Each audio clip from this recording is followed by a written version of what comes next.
할렐루야. 오늘도 귀한 하루를 우리에게 허락하여 주신 하나님께 감사를 올려드립니다. 오늘 우리가 함께 나눌 말씀은 시편 23편 1절에서 6절의 말씀입니다. 우리 나눌 말씀의 제목은 목자를 만나야 인생이 바뀐다라는 제목으로 함께 은혜 나누겠습니다. 사람은요, 누구나 자신의 인생이 바뀌기를 원합니다. 경제적인 상황이 바뀌길 원하고, 또 건강에 연약함이 있는 사람은요, 건강한 모습으로 바뀌기를 원하고, 자녀의 문제가 있는 가정은 자녀가 바뀌기를 원하고, 가정의 환경이 바뀌기를 원합니다.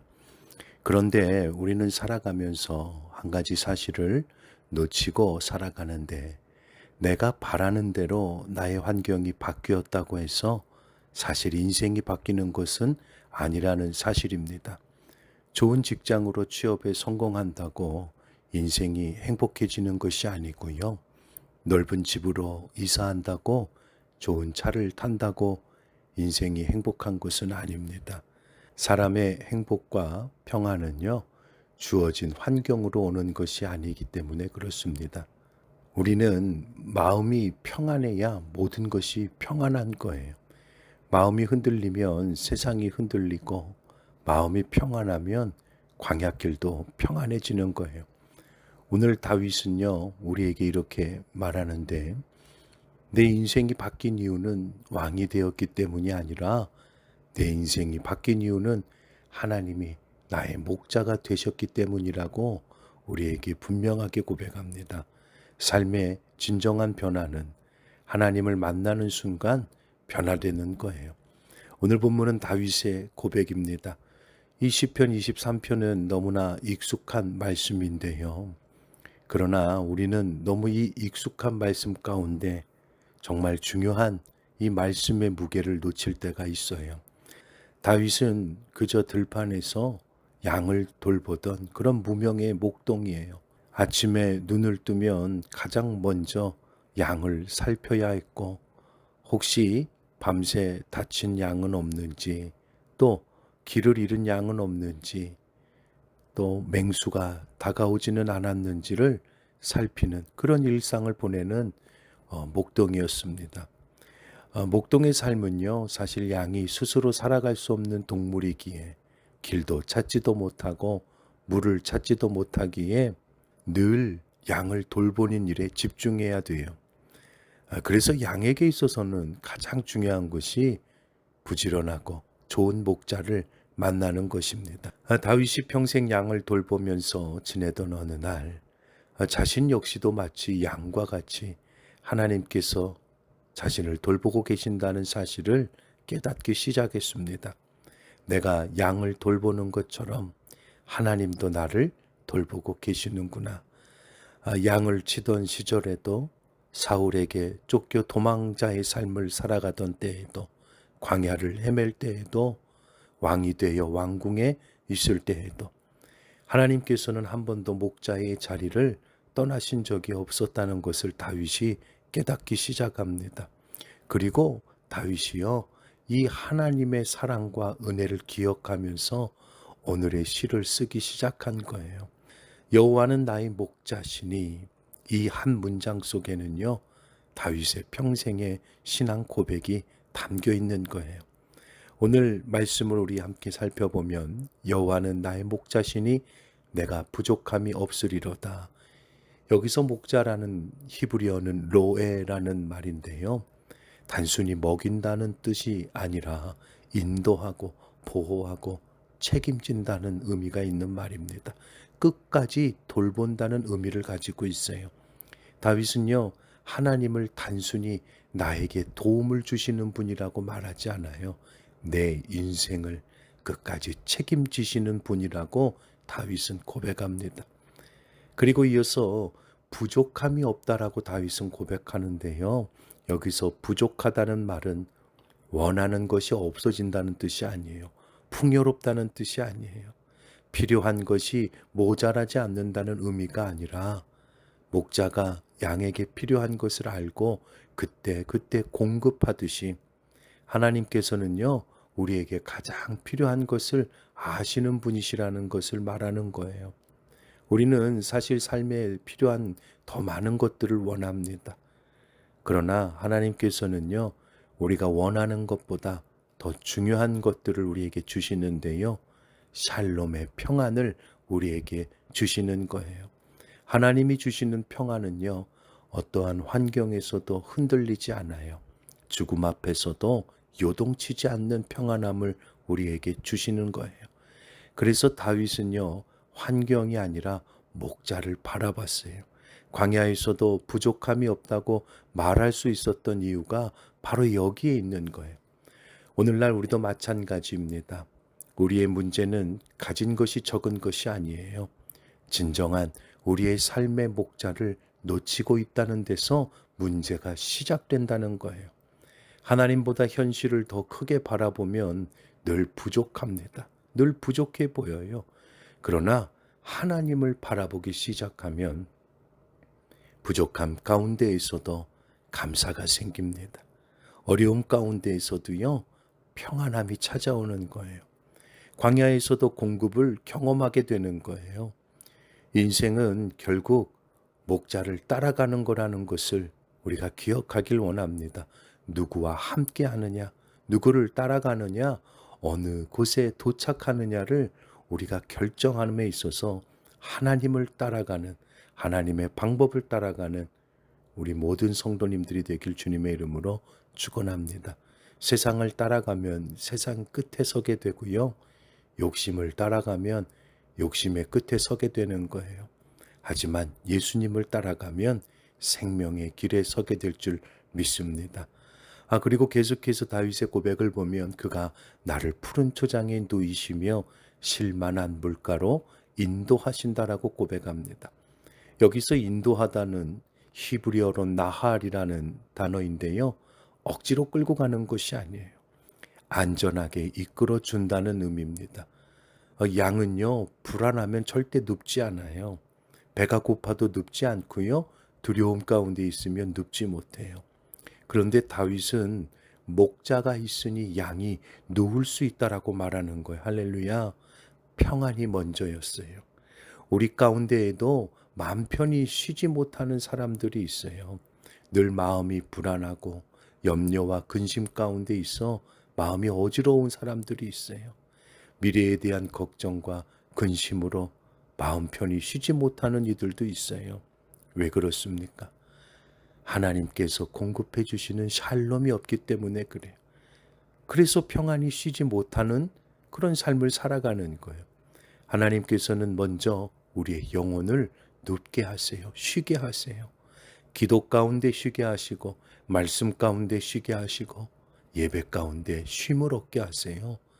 세상은요, 더 달리라고 말하지만 주님은 먼저 내게 오라고 말씀하시고 우리를 쉬게 하신다는 거예요. 쉼은 게으름이 아니라 하나님을 신뢰하는 믿음의 표현인 줄 믿습니다. 그래서 주님은요, 오늘도 우리에게 분주한 우리를 푸른 초장으로 부르시고 잠시 멈추라고 말씀하시는 거예요. 그리고 내가 너를 먹이겠다, 내가 너를 쉬게 하겠다, 이러한 말씀으로 우리 가운데에 평안을 허락하시는 거예요. 그리고 본문 3절의 말씀을 보면 내 영혼을 소생시키시고 자기 이름을 위하여 의의 길로 인도하시는 도다. 다윗은요, 내 형편을 소생시키셨다라고 말하지 않아요. 내 사업장을 소생시켰다고 하지 않아요. 내 환경을 소생시켰다고 하지 않아요. 나의 영혼을 소생시키셨다라고 고백합니다. 누구나 삶이 힘들면 환경이 먼저 바뀌기를 기도하잖아요. 하지만 하나님께서는 환경보다 먼저 우리가 회복되길 원하세요. 여기서 소생시키고라는 히브리어 슈브라는 단어인데요, 이 말은 단순히 기운을 차린다는 말이 아니에요. 원래의 자리로 되돌려 놓다는 의미가 있어요. 잃어버린 것을 다시 찾게 한다는 의미가 있어요. 하나님께서는요, 우리를 소생시키십니다. 원래 창조하셨던 그 모습 그대로 되돌려 놓으시고 잃어버렸던 평안을 회복하게 하신다는 거예요. 하나님께서는 우리와 우리의 가정과 자녀와 우리의 교회를 회복시키시고 오늘날에도 다시금 새롭게 하시는 분이심을 우리가 기억하길 원합니다. 하나님께 돌아오는 인생은 회복됩니다. 하나님께 돌아오는 삶은요, 새로운 삶이 되는 거예요. 그리고 다윗은 이렇게 말하는데요. 자기 이름을 위하여 의의 길로 인도하시는도다. 할렐루야. 하나님이 우리를 이처럼 인도하시는 이유는요, 다른 것이 아니에요. 우리의 공로 때문도 아니에요. 우리의 능력 때문이 아니라 하나님의 이름 때문이라는 거예요.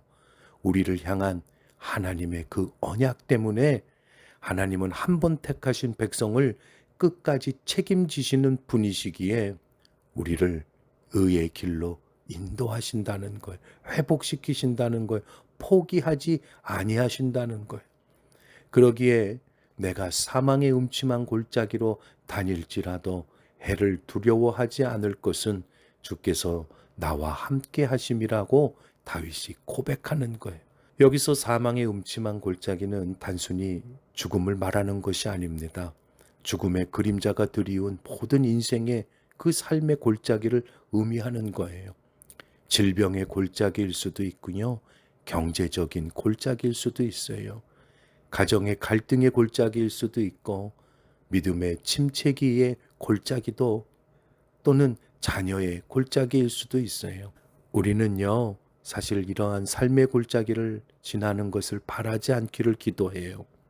하지만 하나님은요, 그 괴롭고 외로운 골짜기를 우리와 함께 걸어가시고 이겨내길 원하세요. 골짜기를 담대하게 우리가 지나가게 하세요. 본문을 다시 한번 보면 머물지라도가 아니에요.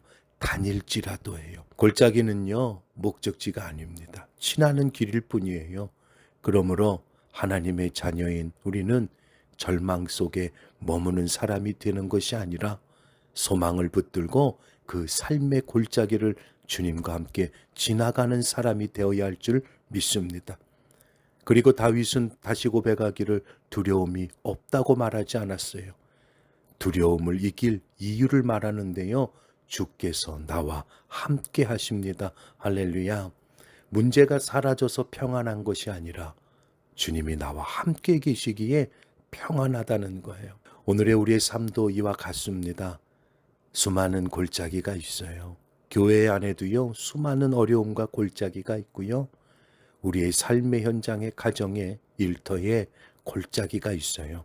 하지만 진정한 나의 목자 되신 하나님과 함께 우리가 거한다면 그 골짜기는 삶의 끝이 아니라 과정일 뿐이며 그 과정을 통과하며 우리는 하나님과 함께 승리를 경험하는 귀한 하나님의 사람이 될 줄 믿습니다. 동행하시는 하나님을 바라보면 승리할 수 있어요. 우리의 믿음은요, 문제가 없는 삶이 아니에요. 문제 가운데도 함께 하시는 하나님을 신뢰하는 것이 바로 우리의 믿음인 줄 믿습니다. 말씀을 맺습니다. 오늘 우리는 시편 23편을 따라 한 사람의 인생길을 다시 한번 되돌아봤어요. 다윗의 인생을 바꾼 것은, 다윗의 삶이 변화된 것은 환경 때문이 아니었어요. 진정한 목자이신 하나님을 만났기에 하나님을 만나 인생의 광야도 길이 되었고 죽을 것만 같은 그 삶의 깊은 골짜기도 축복의 통로가 되었다는 것을 우리가 바라보았습니다. 우리의 인생도 마찬가지입니다. 환경이 바뀌기보다 목자 되신 하나님께 더 가까이 나아가는 귀한 하나님의 자녀 되길 주님의 이름으로 축원합니다. 그리고 주님, 제 인생의 목자가 되어주세요. 끝까지 주님만 따라가겠습니다라는 그러한 믿음의 고백이 우리 평생의 신앙의 고백이 되기를 주님의 이름으로 축원합니다. 함께 기도하겠습니다. 은혜와 사랑이 충만하신 하나님, 오늘 시편의 말씀을 통해 우리의 참 목자 되신 하나님을 다시금 바라볼게 하시니 감사합니다. 우리의 삶에서 때로는 주님보다 세상을 더 의지하며 말씀보다 나의 생각을 앞세우고 목자이신 하나님의 음성보다 세상의 소리를 더 민감하게 반응하며 살아왔던 지난날의 연약함을 고백합니다. 우리의 교만과 연약함과 불신앙을 용서하여 주시옵소서. 이제 선한 목자 되신 주님을 바라보고 주님의 음성을 따라 살아가길 원하오니 주의 성령께서 우리의 마음을 붙드시고 우리의 생각을 붙들어 주셔서 날마다 하나님과 동행하며 승리하는 귀한 믿음의 자녀 되게 하여 주시옵소서. 무엇보다 우리의 삶이 세상의 성공보다 주님과 동행하는 삶을 가장 큰 축복으로 여기게 하시고 평생 하나님의 선하심과 인자하심을 경험하며 살아가는 귀한 자녀 되게 하여 주시옵소서. 오늘 하루도 주님과 동행하는 귀한 하루 되게 하여 주시옵소서. 우리의 목자 되시는 예수 그리스도의 이름으로 간절히 기도드렸사옵나이다. 아멘.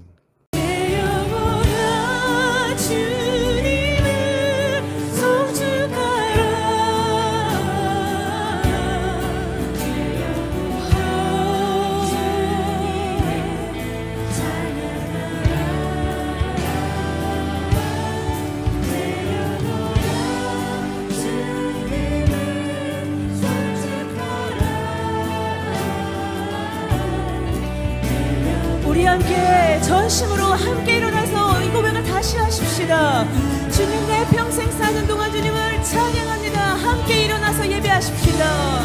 평생 사는 동안 주 찬양